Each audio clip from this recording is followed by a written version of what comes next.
Hi everyone, my name's Angela and welcome to my YouTube channel. Today I'm going to take you through my top 10 books of 2023. Throughout the year I read about 46 books and I did set a reading goal of 45 books.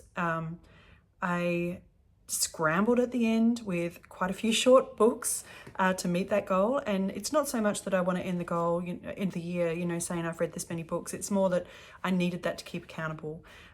So today is my top 10 books, and they're a bit of a mixed bag, but I hope you like them and hopefully you'll get a recommendation out of this. So the first book is The Virgin Suicides, which I read in summer of 2023. So I'm in Australia, in Perth. So I read this in January or February of 2023. And I am a huge fan of the movie. So I didn't really want to pick up the book because the movie was just so wonderful. But the book is a masterpiece. I'm so glad I read it. The movie is such a great companion to the book. I'm not going to actually say that one is better than the other. I think that they are equally as good. I think Sofia Coppola did an amazing job keeping the feeling of the book, and yeah, I really enjoyed reading it. So if you're not familiar with the story of this book, it is written from the perspective of a group of boys who they're in a small neighborhood in, I think, Chicago, somewhere in Detroit, and they're obsessed with their neighbors, these five girls, the Lisbon girls, sisters. They are obsessed with them, and they do have some interactions, but they do have some fantasy about them. And over the course of the year, or a year, each of these girls commits suicide.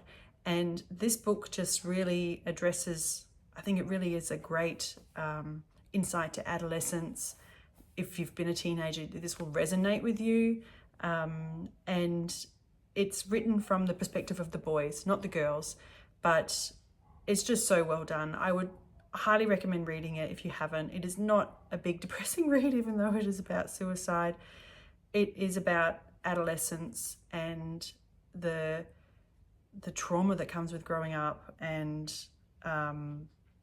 yeah, it's really beautiful. The writing is really lyrical, which I really enjoyed. The next book I have is called The Offing by Benjamin Myers. I picked this up randomly because I loved the cover. I was in a bookstore. It is an author I wasn't familiar with before, but I do have another one of his books on the shelf that I want to read. Basically what this book is about is over the course of a summer after World War II, a 16-year-old boy decides to pack up and move. He decides to wander around the country. He's going to do a bit of traveling before he ends up inevitably becoming a coal miner like his father and his father before him.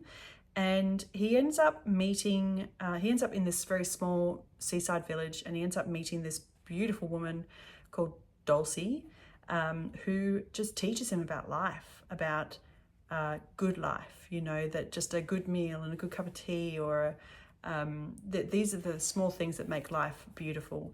And she's eccentric, she's older, she's worldly, she's had an amazing life, and it's just so well written. I really, really enjoyed it. So if you give it a go, if you haven't heard of it before,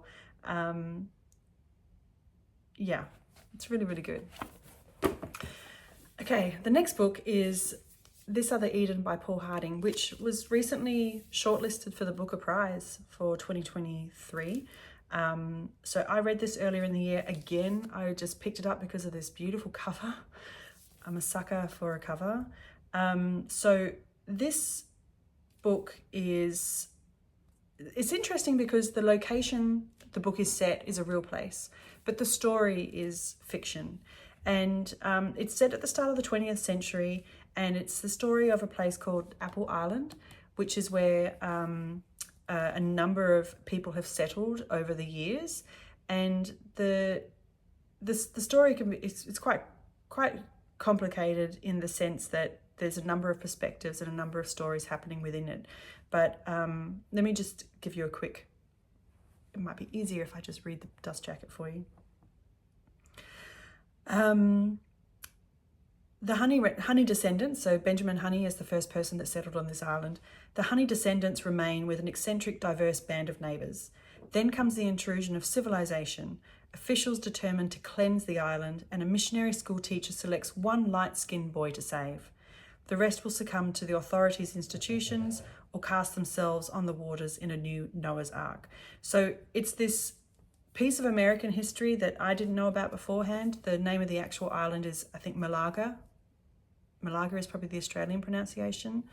And essentially the government comes in and decides that they're going to clean up this place, which has become a little bit incestuous and inbred and everything.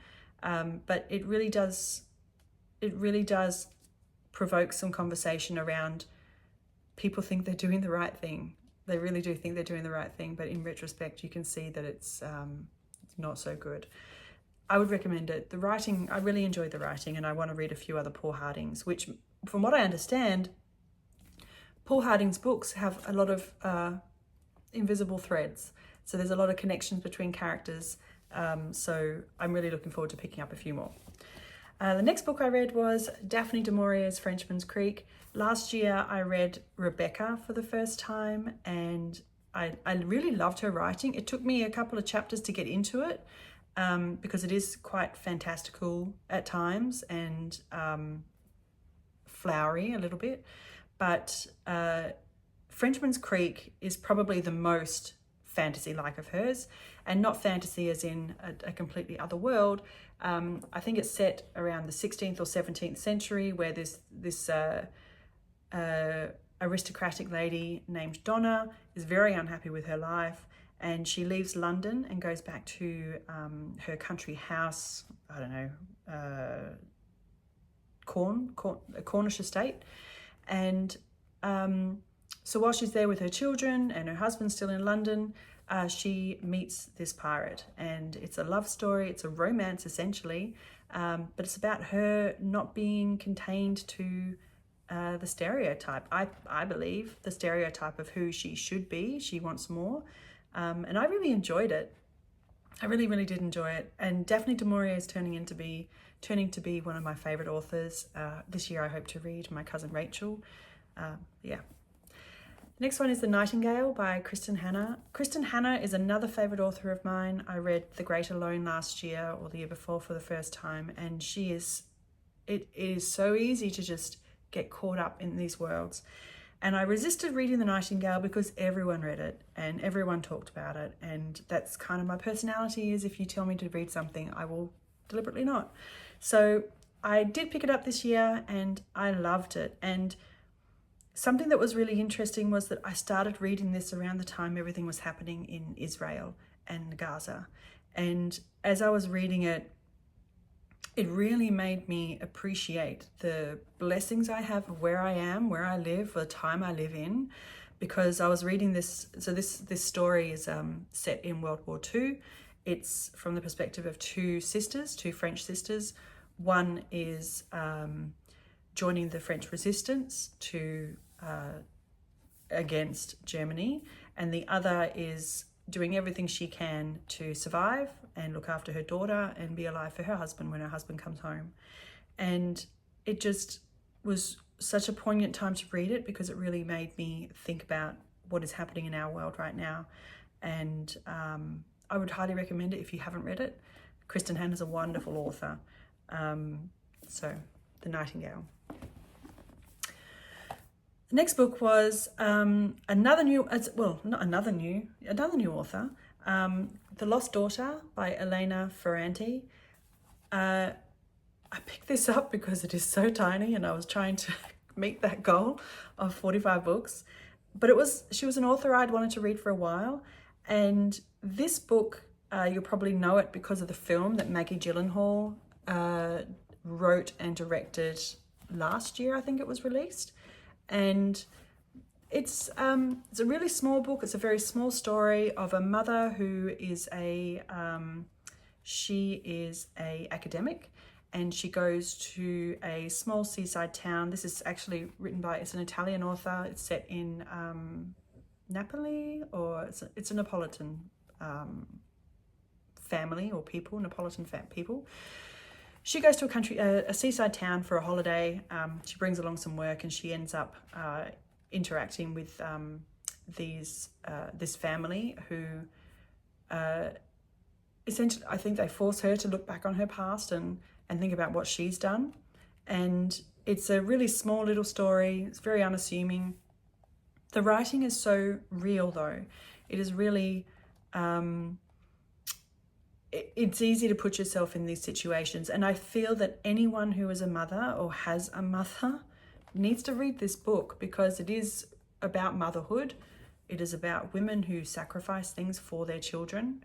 They sacrifice dreams, and it's a light read. It's quite fast, but I would highly recommend it. And I have another Elena Ferrante on my bookshelf for this year.